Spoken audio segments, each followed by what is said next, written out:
Jai Shri Swaminarayan students, welcome back again to the virtual lecture series of Environment Conservation and Hazard Management. Today we are on the lecture number 26.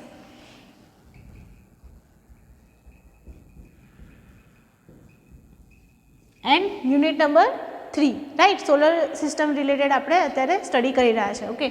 So let's see what we have learned in previous lecture.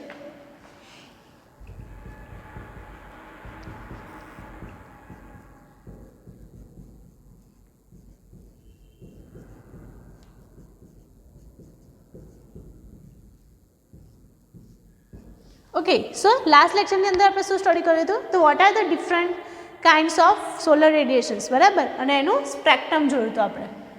Okay, spectrum of solar radiations. Okay, now in today's lecture we will consider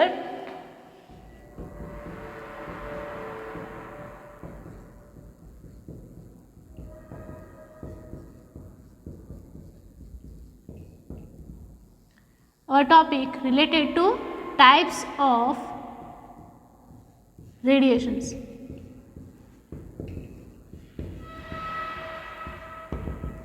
બરાબર? સો કયા different ટાઈપ્સના રેડિએશન્સ in કન્ડિશનમાં થતા હોય છે, બરાબર? એ આપણે જોઈશું આજે. ઓકે, સો સૌથી પહેલાં તો જોઈએ કયા કયા ટાઈપ્સના રેડિએશન્સ આવે છે. ધેટ મીન્સ એના એપ્લિકેશનના આધારે આપણે ડિવાઈડ કરીએ છીએ, લાઈક એના purposes. Okay, category of purposes.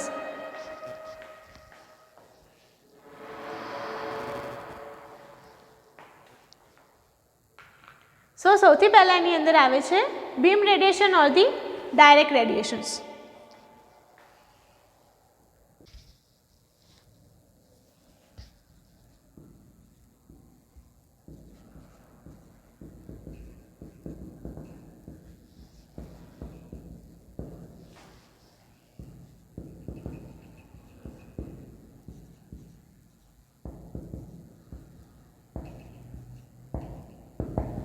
બરાબર? તો લાસ્ટ લેક્ચરમાં આપણે ઓલરેડી સ્ટડી કર્યું હતું, બરાબર, કે કઈ કઈ રીતે આપણા પૃથ્વી ઉપર કઈ કઈ ટાઈપના રેડિએશન્સ ઇન્વોલ્વ થતા હોય છે, બરાબર? ફિગર થ્રુ આપણે સમજ્યા હતા. ઓકે, તો એટમોસ્ફિયરની ઇફેક્ટ રેડિએશન્સ પર કેવી રીતે થાય છે એના આધારે એના ટાઈપ્સ પડેલા છે, બરાબર, રિલેટેડ ટુ ઇટ્સ પર્પઝીસ. ઓકે, સો સૌથી પહેલાં એમાં આવે છે બીમ રેડિએશન્સ ઓર ધી ડાયરેક્ટ રેડિએશન્સ, બરાબર? સો એને આપણે ફિગર થ્રુ સમજીએ. ઓકે, સો અહીંયા આગળ ફિગર થ્રુ સમજીએ આપણે કે સોલર રેડિએશન્સનું જે ફર્સ્ટ ટાઈપ છે એટલે કે બીમ રેડિએશન, અને સેકન્ડ ટાઈપ જે છે એ શું છે તો કે ડિફ્યુઝડ રેડિએશન્સ.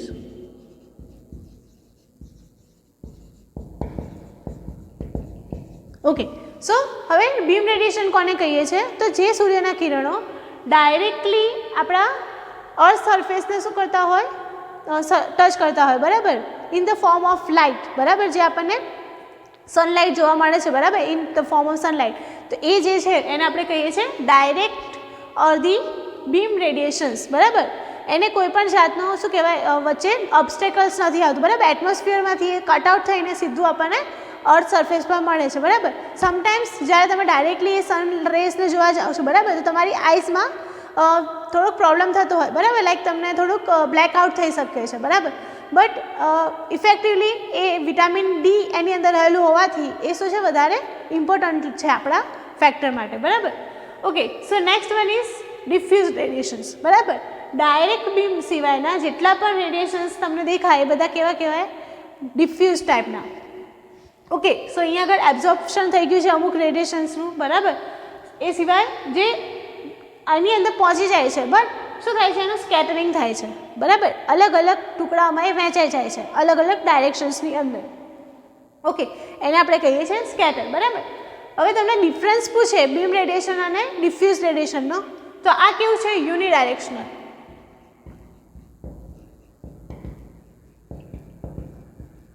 દેટ મીન્સ એક જ ડાયરેક્શનમાં આપણને એનું પ્રેસિપિટેશન મળે, બરાબર. એ આપણા અર્થ સરફેસની અંદર ઇન્ક્લુડ થાય છે. એ વખતે ડાયરેક્ટ એનું બીમ આવશે, બરાબર, without any low consumption of the power, બરાબર. હવે ડિફ્યુઝ રેડિએશનની વાત કરીએ તો સ્કેટરિંગ થઈ છે, બરાબર. સ્કેટરિંગ થયેલું એક વખત શું થતું હોય છે? Back to the space reflect થતું હોય છે, રાઈટ. સો અહીંયા આગળ સ્કેટરિંગ થઈને એ ફરીથી એ સ્કેટર રેડિયેશન છે પાછા સ્પેસમાં ટ્રાવેલ કરે છે. ઓકે, એ સિવાય આ જે આપણને ફર્સ્ટ લેયર જોવા મળે છે શું છે તો કે અર્થની upper limit of the atmosphere છે, બરાબર. એ એટમોસ્ફિયરમાં એન્ટર થતી વખતે છે એને ઘણા બધા વચ્ચે અડચણો, દેટ મીન્સ કે એના પ્રોપર્ટીઝમાં ચેન્જીસ આવતા હોય છે, બરાબર. અને નીચે જે આપણને પોર્શન દેખાય છે આપણી અર્થ સરફેસ, બરાબર, જેને ખાલી બીમ જે ડાયરેક્ટલી રેડિયેટ થાય છે, બરાબર, એ જ અહીંયા આગળ ટચ થઈ શકે છે, બરાબર. સમટાઈમ્સ ડિફ્યુઝ રેડિયેશનનું પણ એબ્ઝોર્પ્શન આપણી અર્થ સરફેસ થ્રુ થતું હોય છે. ઓકે, સો સોલાર રેડિયેશન્સની અંદર આ બે મેઇન રેડિયેશન્સ આપણે કહી શકીએ. ઓકે, નેક્સ્ટ આપણે જોઈશું principle of the solar રેડિયેશન્સ.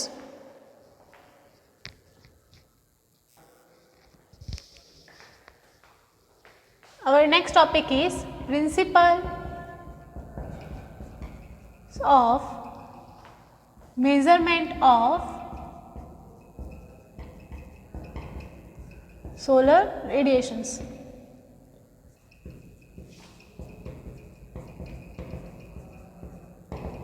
Okay, basically જે સોલર રેડિયેશન્સ છે એને આપણે મેઝર શેના માટે કરવું પડે, બરાબર. તો total energy during the year or during the entire month, બરાબર, કેટલી રહે છે.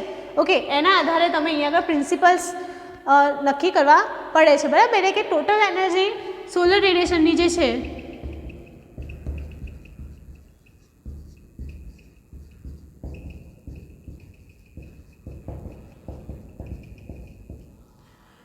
can be measured, બરાબર. સો એ મેઝર કરવા માટે આપણને શું જોઈશે, મેઝરમેન્ટ ડિવાઇસીસ જોઈશે, રાઈટ. સો મેઝરમેન્ટ ડિવાઇસીસ જે આપણે બનાવીશું તો એના કોઈ પ્રિન્સિપલ્સ હશે, બરાબર. જે મેઝરમેન્ટ ડિવાઇસ આપણે બનાવ્યું છે એ કેવી રીતે વર્ક કરશે, કયા ફોર્મમાં એને ડિઝાઇન કરવામાં આવ્યું છે, એ બધા માટે આપણને સોર્સ એટલે કે જે સોલર રેડિયેશન્સની ટોટલ એનર્જી શું છે એ આપણે જાણવી જરૂરી બને છે, બરાબર. સો એ કન્ડિશનમાં તો મેઝરમેન્ટ માટે પર્ટિક્યુલરલી તમારે જ્યારે સોલર પ્લાન્ટ્સ, ઓકે, ડિઝાઇન કરવાના હોય, બરાબર. સો એ માટે પણ એટલા એરિયાની અંદર કેટલા અમાઉન્ટ ઓફ એનર્જી એબ્ઝોર્બ થઈ, બરાબર. જેમ કે કોઈ એરિયા છે, બરાબર. સો આની અંદર સન રેઝ આવે છે, ઓકે, તો during the day or during the entire year કેટલું એનામાં એનર્જી રહેલી છે, બરાબર. કે ગરમી કેટલી હતી એન્ડ જે એના ત્રાંસા કિરણો છે કેટલા છે, બરાબર. સો એ ડિફ્યુઝ રેઝ અને ડાયરેક્ટ રેઝના આધારે એની એનર્જી નક્કી થતી હોય છે. ઓકે, સો સૌથી પહેલાં આપણે એના પ્રિન્સિપલ જોઈએ. ઓકે, તો ફર્સ્ટ પ્રિન્સિપલ એની અંદર આવે છે principal of thermocouple. First one is principal of thermocouple, બરાબર. સો થર્મોકપલ પ્રિન્સિપલ એટલે શું, બરાબર. કપલ દેટ મીન્સ એક કરતાં વધારે, દેટ મીન્સ જ્યારે બે વસ્તુઓ જોઈન્ટ થતી હોય કન્ડિશનમાં આપણે કહીએ છીએ કપલ મોમેન્ટ, બરાબર. એટલે અહીંયા આગળ થર્મોકપલની વાત કરીએ છીએ તો અહીંયા આગળ બે ટાઈપના જે થર્મોકપલ છે અહીંયા આગળ. Okay, so principal of thermocouple શું છે. ઓકે, સો અહીંયા આગળ આપણે બિગ સ્ટ્રીપ યુઝ કરીએ છીએ ઓફ ડિફરન્ટ મેટલ્સ, બરાબર. સો ડિફરન્ટ મેટલ મૂકવાનો મેઇન પર્પઝ શું છે તો કે જે ગરમ થશે, બરાબર, સોલર રેડિયેશન એની પર ટચ થશે. ઓકે, સો એ ગરમી જે મેટલ આપણે યુઝ કરીએ છીએ એના થ્રુ એબ્ઝોર્બ થતી રહેશે, બરાબર. સો એબ્ઝોર્પ્શન કેટલા અમાઉન્ટ ઓફ થાય છે એના પ્રમાણે આપણે ટુ મેટેલિક સ્ટ્રીપ્સને અહીંયા આગળ યુઝ કરીએ છીએ. ફર્સ્ટ પ્રિન્સિપલ ઓફ થર્મોકપલ જે છે એની અંદર આપણે સ્ટ્રીપ્સને યુઝ કરીએ છીએ, right. Okay, the next one is photo voltaic principle. હવે નેક્સ્ટ આ વર્ડ તમે કદાચ તમારા થ્રુ આઉટ 10th સ્ટાન્ડર્ડ સુધી તમે જોયો હશો, બરાબર. સો ફોટોવોલ્ટેનિક શું છે તો કે જે રેડિયેશન્સ આવે છે, બરાબર, એને directly using cell, photovoltaic cell use કરીને તમે એને મેઝર કરાવી શકો છો,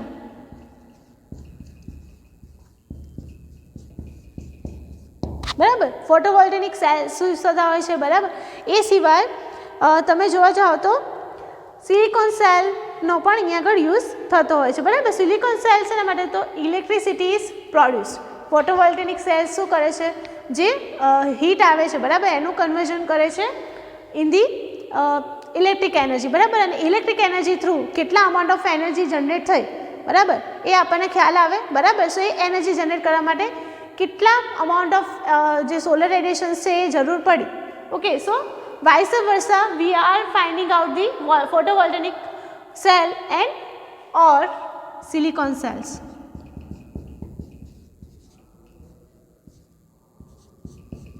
બરાબર. હવે થર્ડ આપણે જોઈએ which is related to the principle of solar concentration.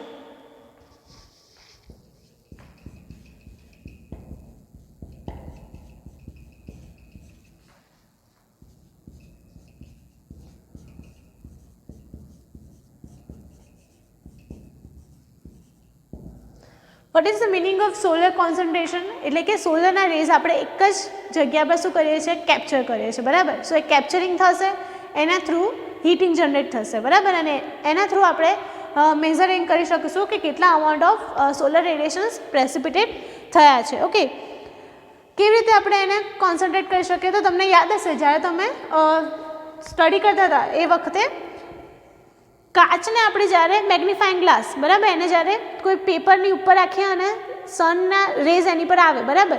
સો એના થ્રુ એ જે નીચેનો પેજ હોય શું થાય છે બંધ થાય છે બરાબર. એટલે કે એને ડાયરેક્ટલી સનના જે આ લેન્સ અહીંયા યુઝ કરે છે એને આપણે કહીએ છીએ convex lens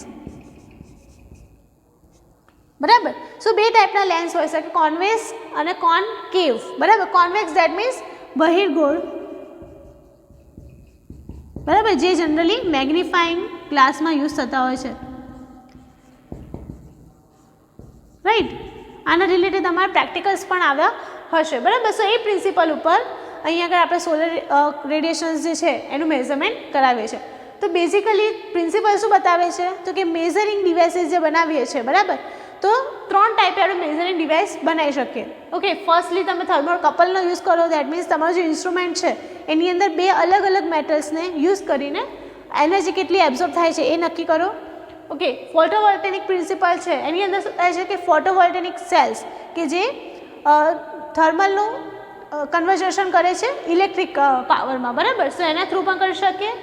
and solar concentration that means like using magnifying glass or the convex lens બરાબર. એ બંનેનો યુઝ કરીને આપણે પ્રિન્સિપલ મેઝરમેન્ટ ડિવાઇસીસ પ્રિપેર કરી શકીએ છીએ.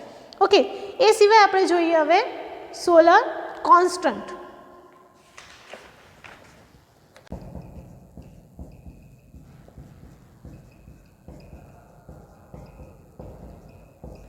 ઓકે, સો હવે સોલર કોન્સ્ટન્ટ કોને કહેવાય બરાબર. સો જ્યારે પણ તમારે મેઝરમેન્ટ કરવાનું આવે છે બરાબર. So designing of any kind of solar operated system it is necessary to know how much solar energy is available for the designing બરાબર. તો કોઈ પણ ડિઝાઇનિંગ કરતી વખતે for designing purpose need to know how much energy produced બરાબર from the solar radiations. એનામાંથી કેટલી amount of energy ત્યાં આગળ પ્રોડ્યુસ થાય છે એ પણ આપણે જોવું પડે બરાબર. So solar constant is defined as an average amount of energy received on unit area.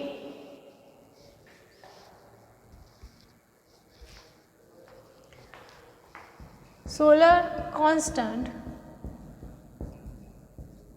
is equal to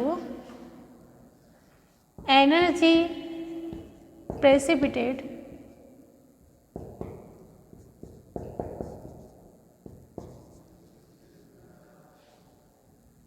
to the unit area.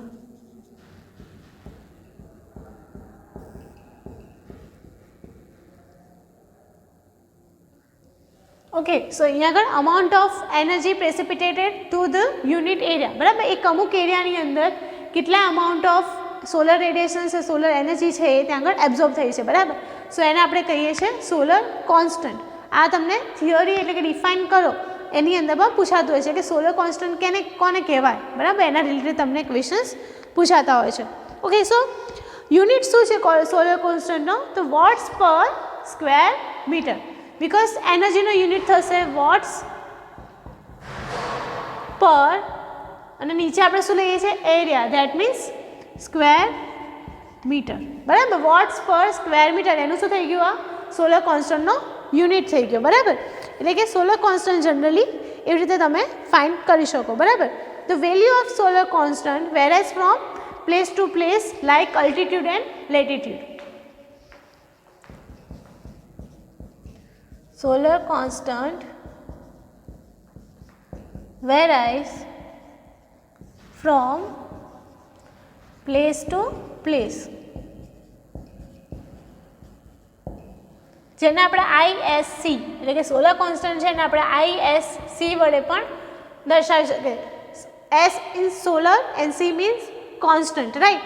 હવે ISC જે છે એ પ્લેસ ટુ પ્લેસ બદલાતું રહે છે, ધેટ મીન્સ IE કયા ઉદાહરણ આપણે આપી શકીએ? That means altitude and latitude, right. So એ રીતે આપણે અહીંયા આગળ લખી શકીએ છીએ, એટલે કે અલ્ટિટ્યુડ રીતે પણ અને લેટિટ્યુડ રીતે પણ આપણું જે સોલર કોન્સ્ટન્ટ છે એ વેરાઇઝ થતું હોય છે, એટલે કે જગ્યા પ્રમાણે એ સેમ રહેતું નથી, બરાબર. જેમ કે તમે નોર્થ પોલમાં છો કે સાઉથ પોલમાં છો કે સેન્ટરમાં છો, રાઈટ. સો એ ડિફાઇન કરે છે કે તમે સોલર કોન્સ્ટન્ટ તમારું કેવું હશે ત્યાં આગળ. Okay, generally the average value of solar constant is 1368.